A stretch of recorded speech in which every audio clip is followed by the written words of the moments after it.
Mon konzi Didier Boudibu ali kaka se justifiaka. Pour la nina za ko prévoir te. To ya wa pona ko funda batute. Koloba ezali moni gouvernement ezali eloko moko. Et il y a ce que tu as solidarité gouvernementale, action gouvernementale. Car si ce qu'on joue, l'ordonnance où il y a 2022 portant attribution à un ministère, ou comme on a été ministère union sans une attribution spécifique na où il faut ça. Mingi biso to jijaka bato sans koyeba prérogative ya ministre hydrocarbures et aliments. Biso zali autorité de régulation na secteur ya hydrocarbures. Vous allez veiller à l'approvisionnement de la République. Vous allez veiller à contrôler l'exploration, production de pétrole. Vous allez payer l'autorisation de la raffinerie, de stockage, de importation, de hydrocarbures. Mais balobi boli ko futa nyongo pété na yoki bola ba nyongo ba pétrole belé ya on ba bima matisa carburant balobi bozo futa te sikoyo likambo ya ko futa. Ezali question moko ezali un peu transversale mais qui en réalité ko futa ndenge yebi ezali kambo ya ministère ya finance congolais nyoso yebi ke muto mobombi mosolo to muto ya futa ka ezali muto ya finance tango Tshisekedi aye na pouvoir akuti ba manque à gagner na hauteur ya 300 millions de dollars mokozi mboka abundi na ade wana komaki afuti 100 millions 100 millions nande bisika 15 millions ane bimaka wana o bato balobelaka wana etikali 200 millions pona nini manga gagner za uta wapi l'état congolais a lobby que ceux qui doivent appliquer vraiment la vérité de prix carburant il faut comme ata plus de 5 000 francs litre il faut comme 5 000 francs congolais faut yeba que manga gagner wana o l'état zo futa wana eza ko uta na o ye asa consommer comme carburant l'état faut suppléer yango ce que le ministre de la Finance a côté de budget, ndengeni ne bongi abanda kufuta ngo malem. Lelo oyo ba manka gagner économie atana 100 millions. Lelo manka gagner eza moins de 100 millions. Toza ko minimiser ngo te mais kasi moins fort ici ko sali moins mingi po na la kiso ou tabso to yaki to kutaka 300 millions. Donc lelo soke bébé libiso to ana carburant peut-être pour 6 mois ou pour 1 an ou pour autant mais réserve stratégique exacte. Lelo na yambi yo wali na kati ya ministère ya hydrocarbures yebisa bana mboka toza na réserve stratégique toté est-ce que ndeko wana koloba ndenga za koloba parce que ta mususu réserve place tozo bomba yango ezate eza musala au ministre Budimba za ko sala mais lingo loba te que réserve stratégique ezate stock stratégique ezate ezali armée fonctionne na nani service national fonctionne na carburant et utaka wapi tant moment service national ezala musala et puis ils ont pesé milité na budget carburant service national ça utaka wapi la police au monaka o toujours un stock stratégique on a topé ça bango na guerre est wana toujours un stock stratégique on a topé ça bango peut-être alinga que déplacement wakuta batongi hangar mo ba yuseno déplace yo stock stratégique ba bomba yango mais to prélever yango pas ba opérateur économique to prélever yango pe to kabola yango ndenge za stratégique et le côté mutu se fois yebesika zali parce que c'est stratégique.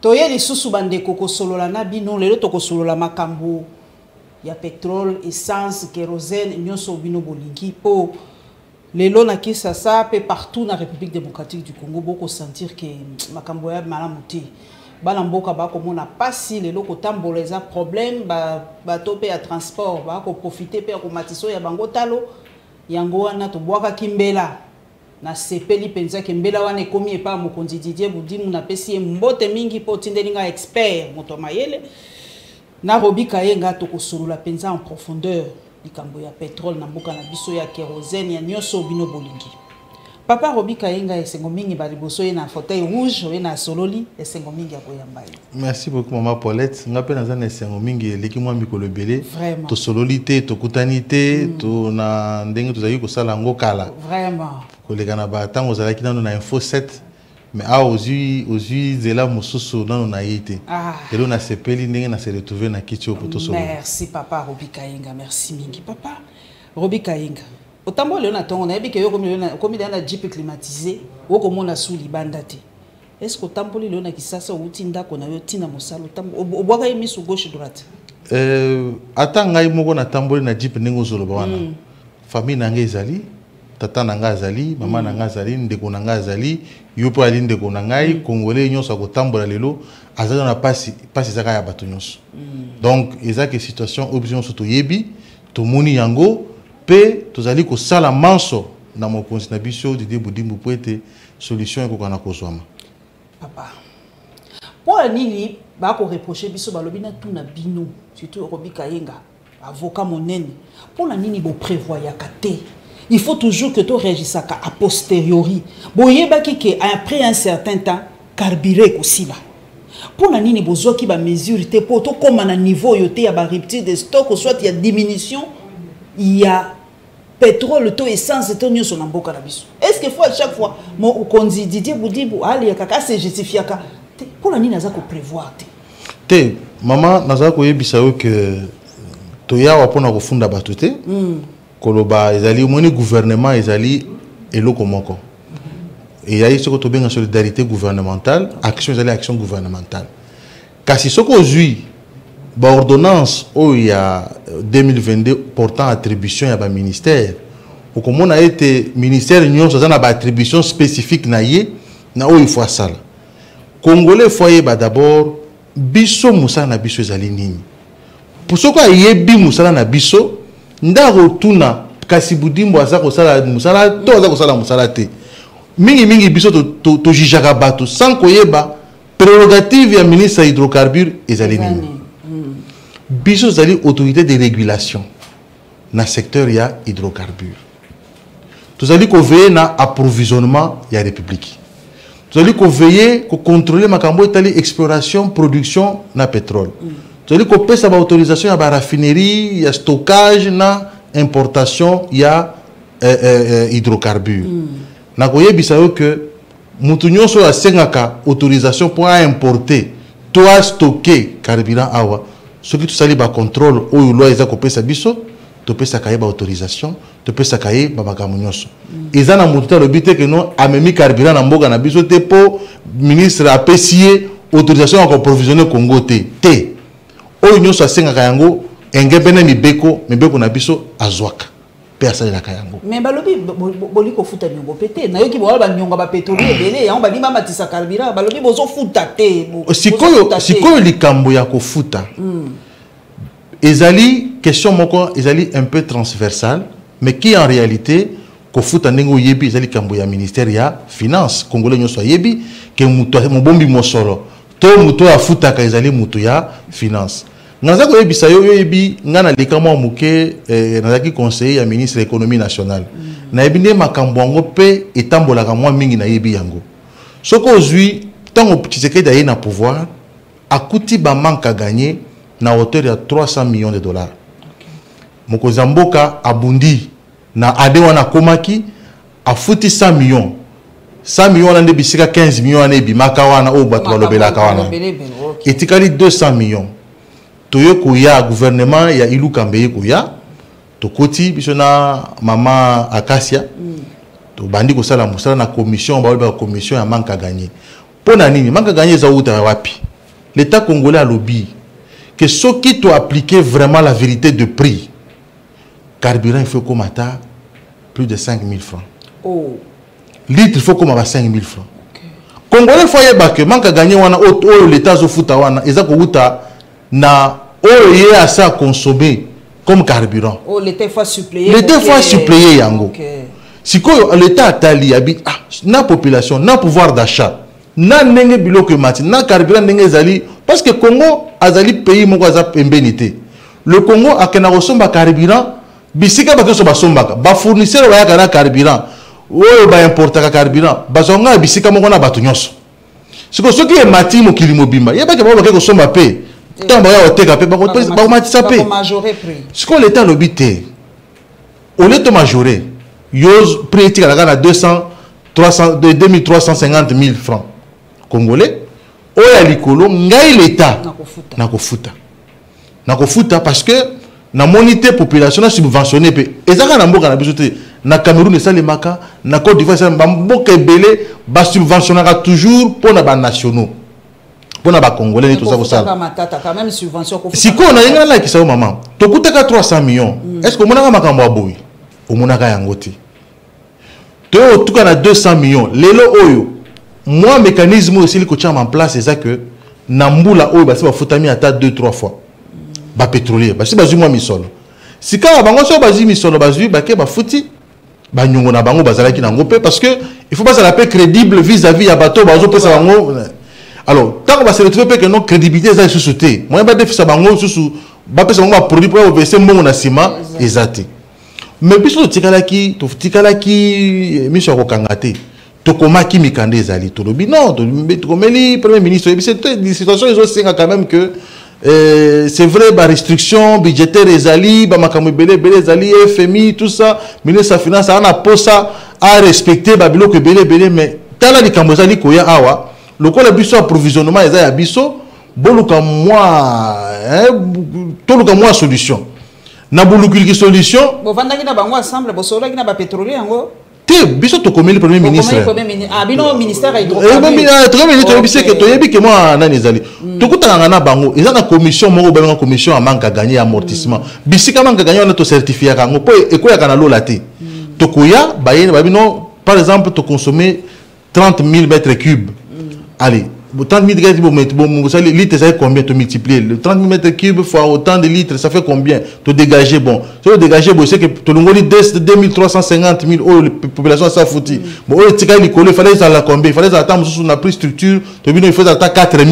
Donc, 5 000, 3 000 de colons, bon, ça la n'engagine. Tu sais, tu vas foutre. Dès que tu certifies, tu signes, tu reconnaître, l'État reconnaître, on peut signer, tu reconnaître que non, manque à gagner, ils ont autant. Si le ministre de l'économie n'est pas le premier ministre pour que le ministre de la finance. Mais la commission on appelle ministre de la finance à membre. Si le ministre de la bango.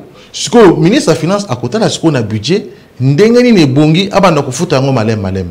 Les lots manque à gagner économie atteint à 100 millions. Les lots manque à gagner ils ont moins de 100 millions. Tout ça comme minimiser en côté mais kasi moins fort ici ko sali en moins mingi po na la question où tam so to yaki to kutaka 300 millions. Mais le lot manque à gagner et ça n'a plus de 100 millions.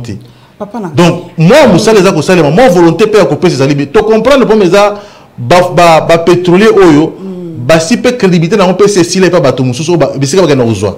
Donc, ça veut dire moi chantage, mon cœur. Bango, c'est pas fournisseur. Pour avoir l'habitude à bazui, à fouti. Bango, l'habitude, bino, bino, comme vous mettez. Moi, je fous à bino, surtout, parce que bino, exacté. Babé, n'a pas encore c'est Sikawan. Biso te fout à gâter. Biso toza ko bisa gouvernement approvisionnement ce que au kébité période de tozana problème ce que osali to sali moi le mbangoute premier ministre tala ministre finance tala et bongo futa ce que osali boyete to sali biso musa biso za ko veiller d'approvisionnement capital mais c'est Kinshasa et consommera combien par jour et comme on a ba 1100 litres par jour 1000 mètres cubes par jour. Papa Boudimbo qui va restreindre qui tient 660 quelque chose. Mais comme ça va l'amboka, na moi passi transport comme il passe inga loko ça inga passe zaki jour il y a rentré papa Robi Kainga le 15 le 5 bana ba terminare bitukezate pour moi ba kende kela sizate. Est-ce que entre binoto bovanda bolobi c'est vrai solidarité gouvernementale ezali mais gouvernement le quoi accord mais ce qui le kolebeli moto e ko ça pas so moto est-ce que bovanda te bomi beta na site obité papa tala mboka sans hydrocarbures sans carburant sans essence mboka otambola te papa kazali mbango sala bomi funda na ratenga bo sala bato ko funda te bo funde pas premier ministre azo ken manam azo sa po ngane la comprendre po ngana tia mai na mono côté donc faut-il faire ça ministre de finance ngana tia mai na mono côté so na réfléchir wana bi yé muta ko tia biso na kati ya kokoso papa Nicolas Kazadi to ko comprendre te pour la nino niko futa carburant te oyebi que sans yango mboka mobimbe komi paralysé te nayebi sio que nayebi ko lobi eza solidarité gouvernementale ça musa na ngai ya solidarité gouvernementale ngana la comprendre pe nayebi que bana mboka mingi ba comprendre que faute mingi les uta na moto zo tia moi retard na kubimisa moso bon ngana yebi sio ba responsabilité na ba attribution ya mutu nyonso ya wanga pe na otuni mutu na lobi pour to za ko futa manka gagner te nayebi sio que biso to futa ka manka gagner biso to futa ka te mutu futa ka ezali ministre ya finance na yebi sio effort pe ye ministre ya finance asili ko sala pour na ko futa lelo manka gagner za ndenge za ki kalate lelo soko hôtel manka gagner commune na C ya ba 100 millions ya ba 48 millions ba za ko futa effort ezali za ko futa na ne oyo na base ceux qui va futami mbala ezaka ba tami ba leto misa déjà ba futami. Donc moi effort ezali mais il faut pour accélérer moi moké pour que bato bazona ni. Bana mboka babi tout na papa Robi Kayenga. Situation il faut durer combien de temps? Yango to lobi d'abord na ngana zonga lelo komoko. Carburant et ko lobate carburant ezate carburant ezali. Mais bongi biso ezande muké. Faut to gérer yango ti ba bateau mususu ko koma. Et comment yango na ministre à lobby to changer ba attitude. Au moins ce que Congo la zandenge ni. Spéculation. Ndenge ba opérateur économique ba yoka que non carence ligneza là c'est pas ça na stock manga malonga te stock etikali muké mutom to ko linga sa nini yo ko lingo cha plein ou ko linga cha plein ou hôtel te no société nanga ya okanga usine nanga il faut na so déjà moi quantité ebongi na cha comportement des hommes parce que panique générale. Il y a biso to biso muto akene ti yo zali mama Paulette bo utinda kuna yo oye bachilo 10 litres maman par jour. Oko oya na musala ozongi ndako. Bachilo 10 litres par jour. Lobi suzo ozala esili oko zo 10 litres mususu ozala. Pona ko nini pona ko permettre à ce que tous la rupture totale té. Pona ko reprocher bino. Papa Didier Boudimbo yokangai. Pona nini partir à samedi to jeudi bon yeba ki déjà que moi et le kwana ninga ke salma pour la nini boleka ki na betando ikete ba télévision ya koyeba nezali bobite bana mboka à partir il y a dimanche à partir il y a samedi bota la situation kokoma pour bana mboka ba koma lokwa bazoba balamuki bo pou et ça c'est tout à fait normal qu'un Congolais réagisse comme ça. Pour ni communique en aval français passe oui en aval en amont merci pour ni communique en amont pour bana mboka ba déjà partir à dimanche nous avons 5 litres 10 litres pour ni boni kolobe na bana mboka te pour ni maman oyebi ki chasse zali mboka oyo ba makamnyo so balobaka mbala moko te pour créer panique générale bateau ba mettre biso ta musu na mo longiza ba opérateur au moins opérateur lokanga demi solo soka moni que non situation comme kende yemoko ba déjà ko créer moi situation mo panique moi alerte moko boyi o eza malamu te ce congolais kenda galeti lendi na aye boche langa plein habité to chelo plainte yo ozoa tamuzo 10 litres parce que ba restriction touché par le gouvernement mutanga silika benga 10 litres nga ken mais ce que comme ya que non biso wa carburant société bango bani osala maba ndeza mabe et la législation o biso to ko gérer nga na yebi biso ça communiquer ça communiquer ministre biso a instruire ba service de communication le cœur azu a sali communiquer voilà et c'est ko tambola a publié yango na ba etandoike to publier to bisita la makambo eza boye to za ko sala ma immense poete carburant ko kana kozonga na mboka mais to changer dans nos comportements il faut to s'adapter dans ma circonstance mama kamba carburant za kana mboka na biso atang ko lobelango awa ezalika na Congo te atana ba France atana ba mboka mususu problème yana za ko se poser problème za pe économie na biso l'équipe faible mingi tokuti une économie totalement extravertie autre dépend totalement de l'extérieur et quand ça barre sur le plan international il y a des conséquences logiques dans notre pays mais botala ndengeni makambo crise l'équipe na makambo Ukraine tout ça tito gérer ngo ti lelo bo gérer yango penza kitoko to gérer yango lelo o congolais ne to zo lo ba yingo lo bateke no to za sec à sec té ilingo lo bateke no elo ko izate yali elo ko yali Robi Kayenga na meki mwana mboka moko wa papa Eric Chiswaka lobi azali expert na makambo économie pétrolière oyo elo ko anesa kinga pe na kamwa ki yango makasa bi to za na réserve stratégique té na République démocratique du Congo. Donc, les lois sont que bébé libiso, toi, na carburant, peut-être pour 6 mois ou pour 1 an ou pour autant, mais réserve stratégique exacte. Les lois na yambiyo, ou ali na katia ministère ya hydrocarbures. Yebisa ba na mboka. Toza na réserve stratégique, toté. Maman, est-ce que ndekwana koloba, ndengaza koloba parce que ta musu sous réserve place tozo bomba yango ezate. Eza musala au ministre Boudimbo za ko sala. Il faut tout le entrepôt ou tout banda ko bomba carburant wana mais lingo lo bateke réserve stratégique ezate stock stratégique ezate ezali armée fonctionne na nani service national fonctionne na carburant ni et où takawapi tant moment service national de sala musala et puis ezako peser mingité na budget carburant service national ça où takawapi la police au monaka o toujours na stock stratégique wana to pesa ka bango na guerre est wana toujours un stock stratégique on a topé ça rabango.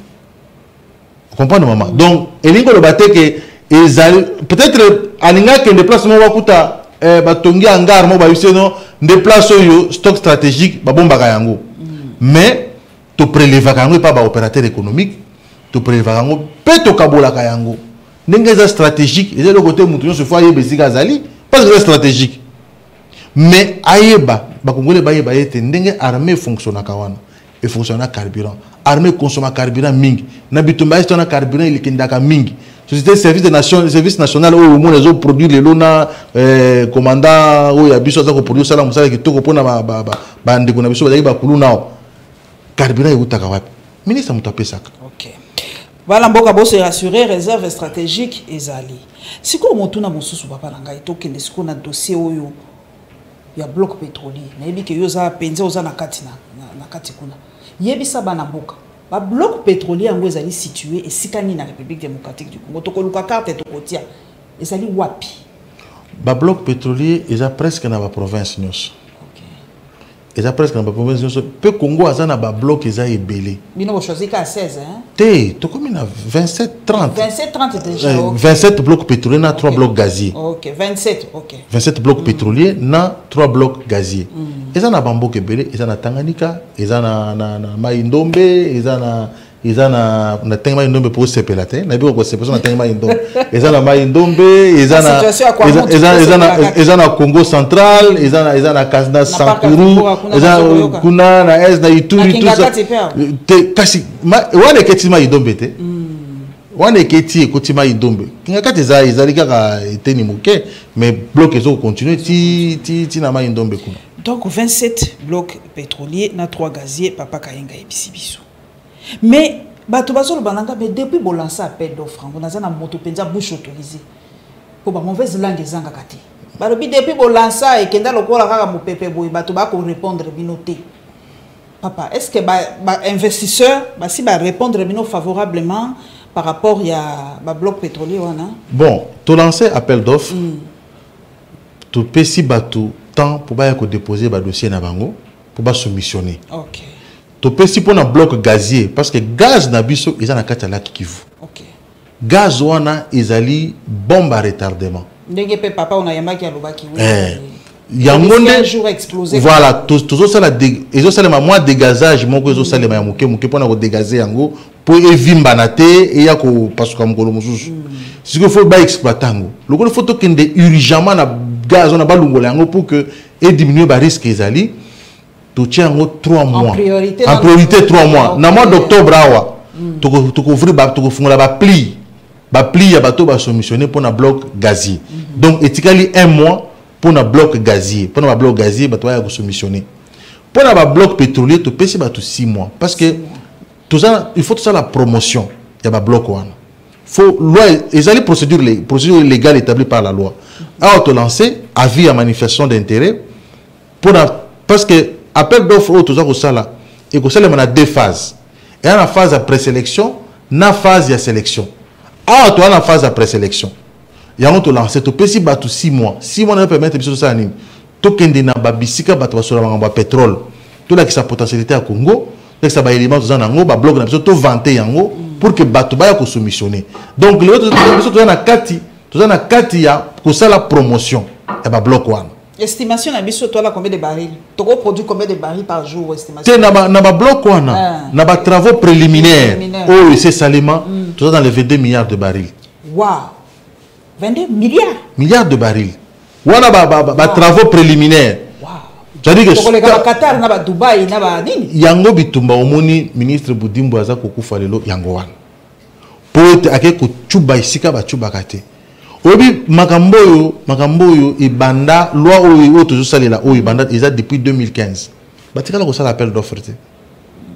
Tala ebela potentialité wana batikala ko sala yango te. Mais est-ce que vous la côté environnement pour ba ONG mingi international ba côté les mains bango moko ba mindele ba moni ke ba détruire environnement par rapport à l'exploitation ba pétrole oyo tout ça ba moni ba dégâts lango eza lokola mutaza na libulu asa yebi ke so combien na ko koya ba ko pekisa biso peto koya te na libulu wana. Est-ce que vous comprendre bango te pour ba ke exploitation ne ko détruire pas environnement na biso ndenga mabete? Maman Paulette na yebi ke yo zala ka nationaliste. Biso to banda na exploitation te. Atamako. Té, non, tu bandit, tu as lancé appel d'offres. Par rapport à... C'est-à-dire que tu as bébi Zamba wapi. Et bon, tu as une exploitation, tu as une exploitation. Et bon, mais maman, est-ce que Congo c'est un pollueur, c'est un pays pollueur? Non, non, tu as bébi Samokili. Et à Congo? Et à Congo, tu Maman F. Bazaï, bah, ouais, ministre de l'environnement. Tu as comment on a eu? Ah, bon, on a qui? Maman, tu as là, projet Nabiso Yango. Alors, non? Bino bozo polluer environnement te. Yoko to lobby mais ABC biso lobby les pays qui polluent le monde ils ont G20. L'Afrique ne pollue qu'à la hauteur de 4%. Les pays du G20 à eux seuls polluent 80%. À lobby boy, maman a chuté à lobby boy. Abi ata mo kengeli zamba ana posali aller sa moi na banana it. Maman Paulette le loyo baril est comme qui à $100. Vous vous imaginez que Congo Nabiso est produit ne serait-ce que 200 000 barils le jour, multiplié par $100, multiplié par une année. Mais ton guindit. Donc, si quoi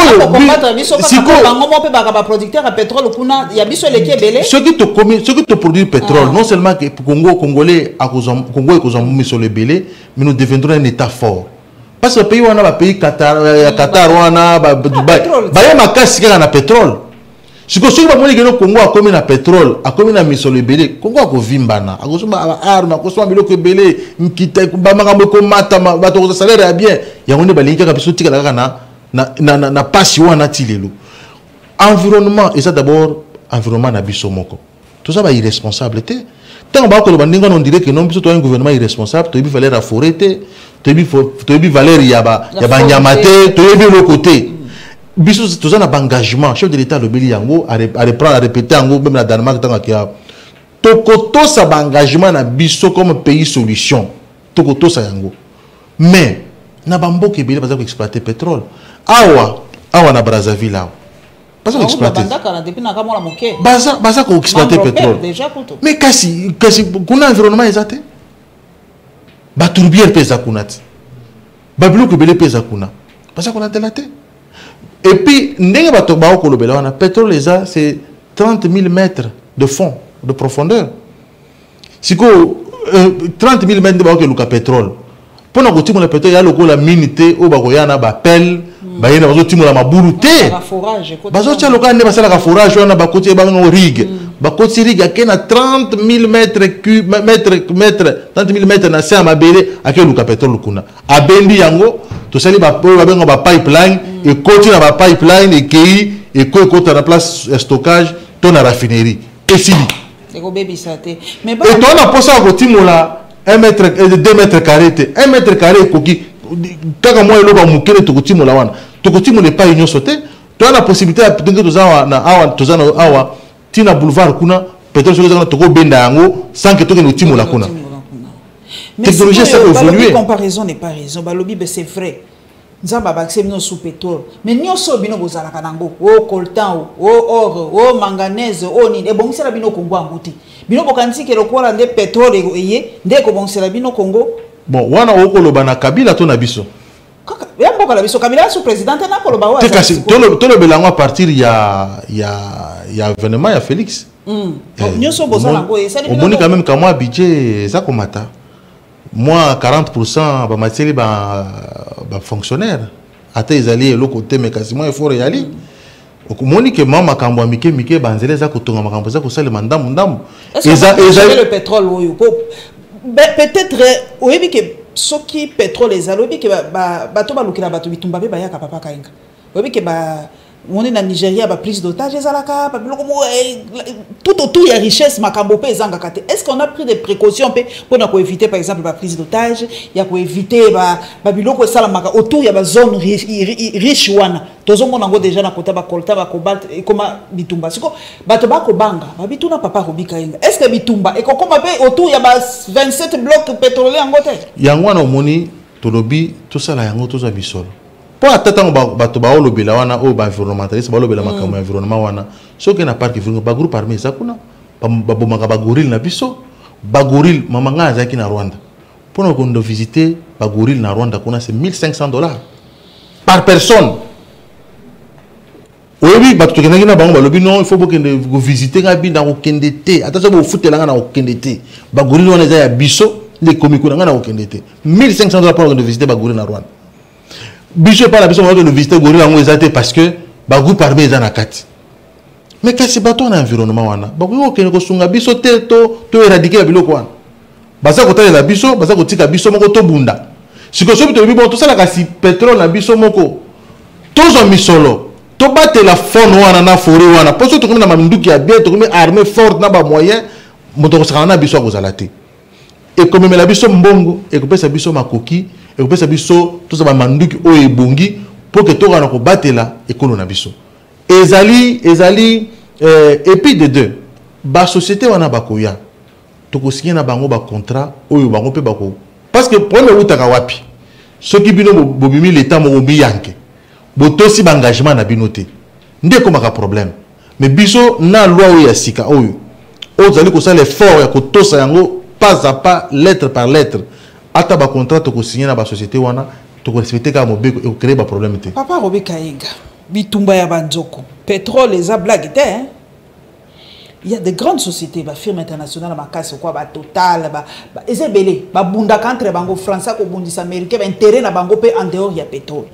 Ah wabino bo fungoli yango. Est-ce que vous spécifiez zone géographique moko bolobi te to fungoli yango kaka na ba français, to fungoli yango kaka na ba américain, to fungoli yango kaka na ba canadien, to fungoli yango kaka na ba saoudien, ba qatari et tout ça.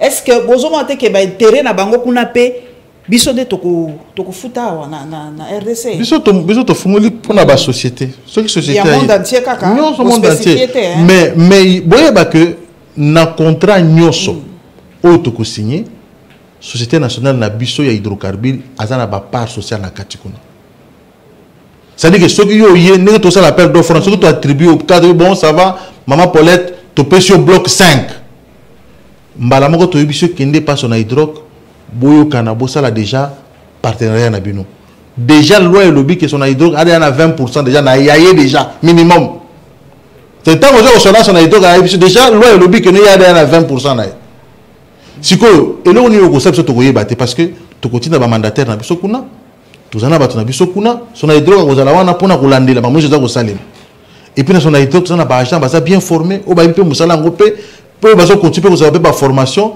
pour que on maîtriser makambo ndenge salemaka donc to koyeba makambo nyonso et ningo le bateau dans société mo to tinyango ta mususu na Tanganyika kuna osala pétrole yemoko sans que l'état à la société l'état est associé et puis tout ça na perenko nga za chargé na ministère d'attribution na ngazali na za chargé exploration production to contrôle la cahier to kena kotala zo produire ndenge nini est-ce que zo respecter ba normes environnementales to zo respecter makambo to kena kotala makambo nyonso to sali ba et a bongisa awa eza malamu te awa to moni keza na problème to sala kayango musana biso ministère de hydrocarbures yango wana ya ko réguler ya ko surveiller ya ko réguler secteur ya kotala makambo za ko sala est-ce que possible yo ki mo eko abosali appel d'offre est-ce que ba américain ba français ba ni ba ko loba déjà po il faut ko kakate no bo fungoli bo ki da mo retour na ba moke lo ba okanisa te bato bazali intéressé na ba américain na baza intéressé na na biso to lembi ba mail to lembi ba appel to lembi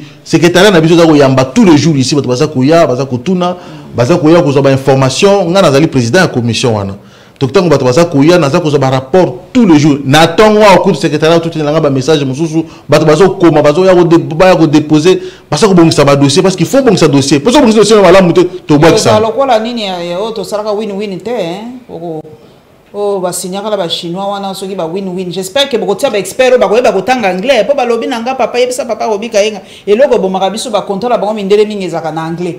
Biso awa peka ka toyebi pa anglais malamu tele mususu ma ayem moko ekokota boye close moko ekoti boye to comprendre yango te est-ce que kotinda penza bato bakotanga yango na anglais moko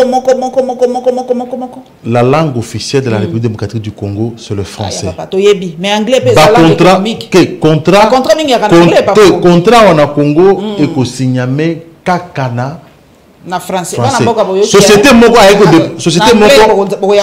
eko déposer dossier na en anglais na zongi seli yango na ebisi kende traduire makambo na lopoto yaka ko déposer ata to yebi anglais mais biso c'est une violation de la constitution parce que si biso to wandi osala makambo na anglais anglais ezali malamu toko discuter en anglais toko sola en anglais mais kasi pour ya ko tia document na Congo il faut ça en français donc ce que vous voulez déposer document na yo biso to yango na français to tangi yango to meki ko répondre na français yo pas que nous le traducteur parce que biso langue officielle na biso yango wana Montuna mosusu papa Robi ko yeranga bingi balobi bon bloc pétrolier OK mais nzela nini batongo ba oketa na mapata ba kozwa ba hélicoptère ba ke ba sali parachute ba kiti nzela ite bato siko ba kokoma kuna ndenge nini il y a pas de route c'est ça société wana kozwa bloc wana na ndenge ya ba contrat to ko signer asa endroit ko sala banzela oh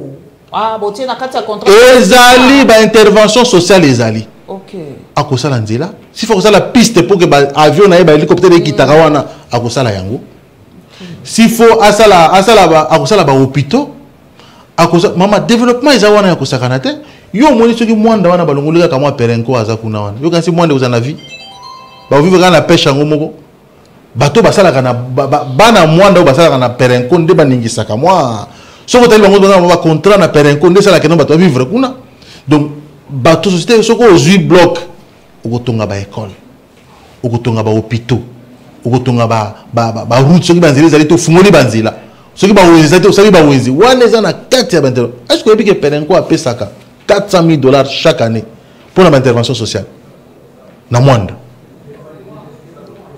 $400,000 chaque année pour l'intervention sociale et dans la carte il y a contrat auto signé au moni eloko ebongi bino bapanzi sango ba congolais bazwa yango na maboko parce que ezali makambo ya souveraineté na biso et makambo ya bomo na biso tokobebisa fonte tokobebisa florté tokobebisa eloko moko te tokoveiller nango parce que loi yango moko ya hydrocarbure eza kopesa ba restriction par rapport ya environnement na pas c'est biso tokoveiller balon na biso moko te tokozala gouvernement responsable te mais ba biso okanisa que no biso na Congo vraiment tout ça ba idiot tout ça ba imbécile to ba importance ya forêt te donc on dirait que biso mais biso sur le biboui maman est-ce que ceux qui États-Unis to France bazali qui na potentiel ba ngala exploiter ngote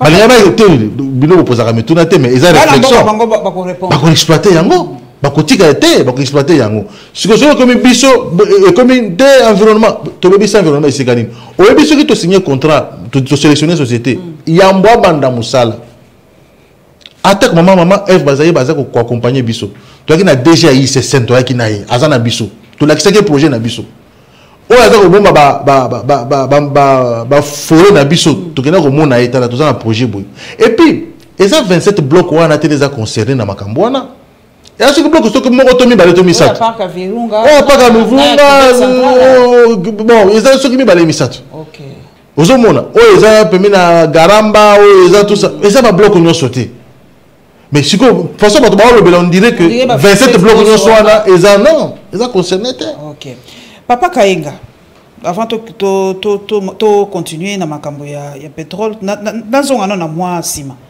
contentieux tozaka na Angola bosi bo résolver pour na mona ki ope okendaki Angola ta 4 fois na PCP 12 Jésus mbote mingi na mona bino bokendaki Angola mbalibeli bosi bo résolver likambo ya contentieux na biso na Angola te problème na biso na Angola ezali problème ya ba limite na biso na Angola na ndenge ya mai dans océan kuna oyebi biso Congo tozaka na 35 km à Pamba ya côte ya mer sikoyo biso tozaka koloba ke Angola na Chevron ou la société pétrolière ou za kusala les États-Unis hein Chevron c'est américain asili kokota mo moke et pas na biso il faut tout ça la délimitation ba frontière to lo ba non parce que eza loi ici pesa ba indication nyonso c'est-à-dire la convention de Montego Bay eza ko pesa ba ndenge ba ko calculer ba limite siko ba eza mais cette question là ezali ko relever na ministère intérieur parce que c'est ma frontière eza hydrocarbures ce que to sali ce qui to délimiter le to ko ba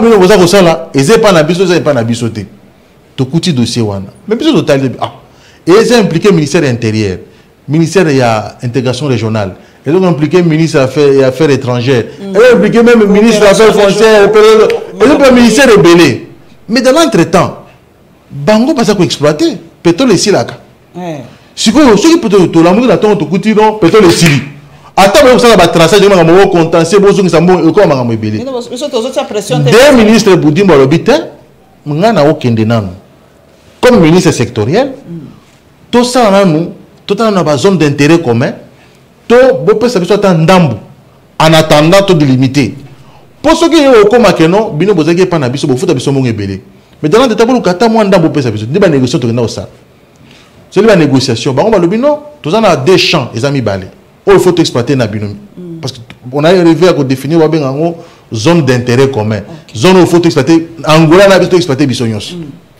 ba pesi biso ba donner ba bino avant de exploiter il faut boyeba na bloc wana nini ali na kati capacité nini bloc wana ezanango ba pesi so ba donner géologique wana ezamba la liboso na contentieux wana Angola ezali mala liboso na contentieux wana Angola a pesa ba donner pour te le barra que non azo peut-être na biso chevron aye abi bon ba donner yango yo ya ici que bongi tout ça na bino musala pour to ba na produire pétrole tozi ba donner wana biso to kuti na mboka wa ata logiciel ya kotanga ba donner wana ya la kité ya solo to uti ko bundu ministre Boudimbo abundi to uti aux logiciel tozi ba formateur ba uti Suisse ba ye ba former ba géologue pour na utiliser logiciel wana siko to kozwa ba donner wana ba expert na biso ba kotanga yango ba tala bon avant tozonga na Angola pour to de continuer cette discussion na ba donner ba pesi biso est-ce que esikango pétrole eza to ezate biso mongo ba pesi biso total na simande to kozonga kuna lokola bango ba bazaki na moi élection to le bon élection eleka biso to logiciel to kotanga ba donner nde to continuer cette discussion wana biso dans le cadre sectoriel tant to kenda ko to kutana na ministre na bango ya bango pe hydrocarbures to zo solo la mais bongi penga commission wana oyo fait le professeur Kabuya Lumona za ko diriger to la musango ministre intérieur la musango parce que le vrai problème c'est ça il y a ba frontière faut to délimiter ba frontière maritime na biso na Angola eza le sikani nde eloko bongi to sala yango wana papa na ngai siko tozongela ba bloc pétrolier tolobili kam ya liboso banzela mais likamo pe ya ba groupe armé est-ce que boza ko rassurer ba investisseur par exemple lobi na parc Virunga kuna ba rebelle bali est-ce que investisseur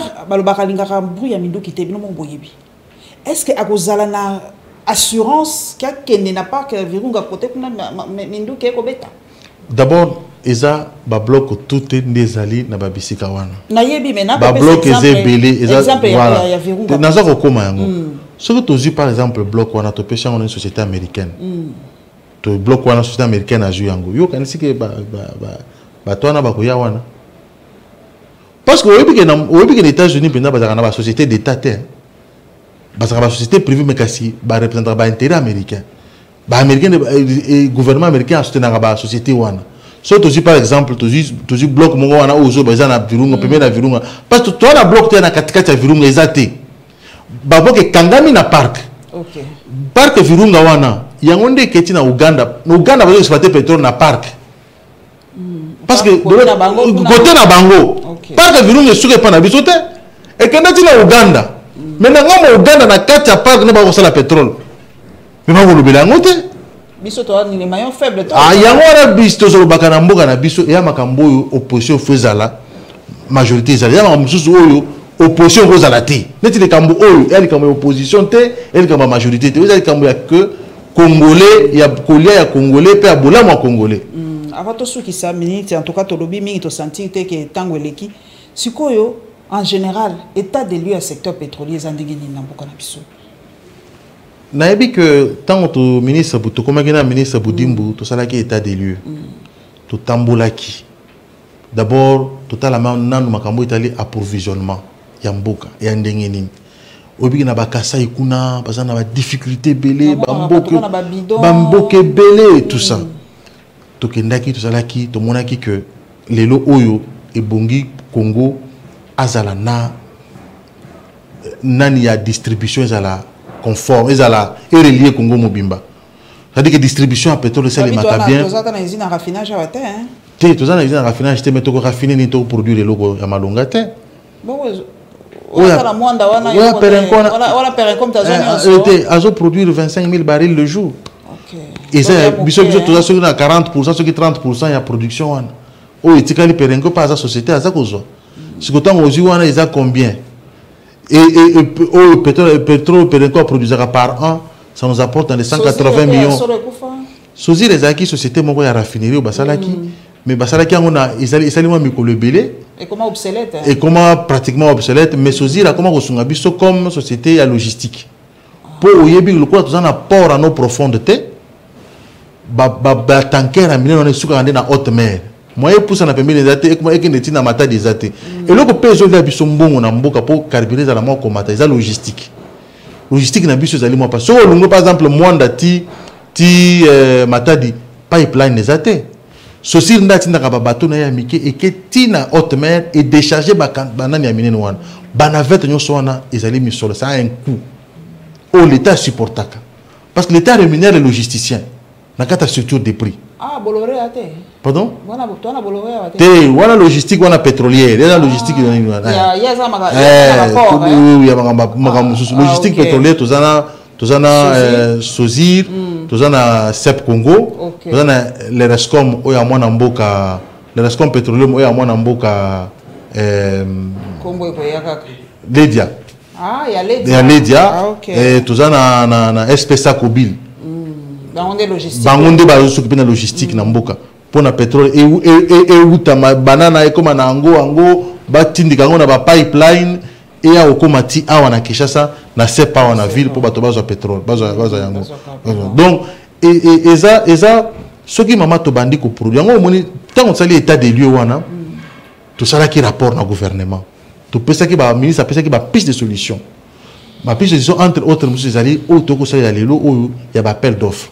Tout le monde est tant que tout ça augmenter production na bisoté parce que tout augmenter production tout ça la raffinerie sous ça la raffinerie côté à Équateur wana tout ça na ba bateau monsieur qui est na fleuve eko pesa ba mboka mususu ti il est beau to ko ravitailler Congo sans beaucoup de difficultés. Tu disais qu'à fleuve na biso to tamboli nango, disais que ça la pipeline pour tout ça na quantité mo ya production et augmenter. Il y a ngondo moni to ko bunda. Butu mo pour que projet o y appel d'offres et ko kana ko pesa ba résultat ba solution ya bien, ba résultat malamu pour que congolais ba société, so ba société ba elelo. Ba ko engager batu. Et belé na sima ko engager batu. Batu ba ko za misala sous-traitant c'est ko s'appliquer parce que loi à compétence égale, on prend les nationaux. C'est-à-dire que loi sur les hydrocarbures, et il faut qu'on encourage plus ce que les chefs de l'État, il y a un discours, il y a un lancement, appel d'offres, le contenu local. Donc il faut d'abord les Congolais bazo misala. Tokosu qui ça papa, mboka la biso to yebani Ce qui régime quoi échanger ma cambo pesa nini pour tout. Ce qui na 2023, je ne suis pas dans un pays archange Nzambete pour naïba venir, mais il faut toujours réfléchir à tout. Ce qui, par exemple, tu sais qu'il y a quoi, est-ce que le projet a poursuivre encore avec la même ardeur?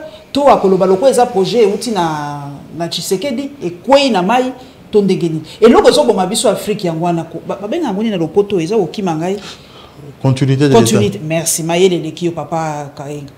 Continuité des affaires de l'État. Est-ce que vous avez réfléchir na sens wanape? Bon, on a un raisonnement par absurdité. Je suis un scientifique, je suis un homme réaliste. Scientifique et homme réaliste. Congolais a voté Félix en 2023. Congolais a seule fois voté pour que tout le monde souka, tout le monde résultat. Et ça sera quand même un coup dur dans le processus parce que n'engue chef de l'État à comprendre yango n'engue biso ba tout piloter juste comprendre yango ce que chef de l'État soit yé et c'est ce que ce que outil penza en dehors il y a pouvoir na circuit nyonso outil penza libanda muto n'engue so peto yakina no ne bandeli tia ko comprendre à quoi niveau biso to komi pour ministre Budimba tamboli mingi to tamboli mingi pour comprendre to sali ba ngai na tambola mamboka Afrique pour na okitala ndenge bango basala epana bango pour exemple la liboso tika lo sale maté tokenda ba mboka nyonso wana tokenda ba Brazzaville tokenda otala ba Guinée équatoriale tokenda otala ba en tout cas pétrole la musi ba tokenda kuna ministre koma kuna totambola ba mboka ebelo mona budimbo bujaka mwa mingi eza pamba te yamboto lancer appel d'offre totamboli a pe to lancer pe totamboli awa lobi awa tongo toke Cameroun donc tozokende kotala ba mboka mususu oyo nenge bosala ki ndenge nini mama ngai naza président de commission et yamba la liboso tika bosala manamboka na biso te et tiens aux alimenter ils pour la première fois donc expérience oyo ya mukibi so tokomi kozwa na makambo oyo to yambi batu musu bazo ya net ministre équateur guinéen azali camarade ya ministre na biso ya titina na biso batu penza ba yeti ba bandi ko expliquer bino makambo ba expliquer basala ka boy bosala et que secteur ke ndeli boso bo réussir bo boza ko sala tala na makambo so que mutu musu asikaye ko ya nalo baka ata so ba changer budimbu lelo ozala moi passe mutu abandela so ba bloko yo abanda ko tambola comme parce que eloko ezo senga penza yo moko za convaincu nango o tambola ozo mayele nango pour que osala yango donc ekozala vraiment tolobi que toza indispensable été mais ekozwa penza ekosenga ke no batwana baza temps ekozala susu moi pour biso betango to banda izabilo mususu sala ki mabe to bongisi to kena Brazzaville bino bosala ki ndenge ni biso sala ki to corriger et si ka to comité lelo mukonza mboka yeko lancer yango to uti musika banda biso to kota na ministère on a to banda ko travailler musala na ti lelo donc mutoyer ekozala régression mais nga na yebi que na mai mukonza mboka za ko sala ata yo ko voter Soka Bimé Mokondi, il est le président de tous les Congolais, comme je l'ai dit, pour ceux qui l'ont voté et pour ceux qui ne l'ont pas voté.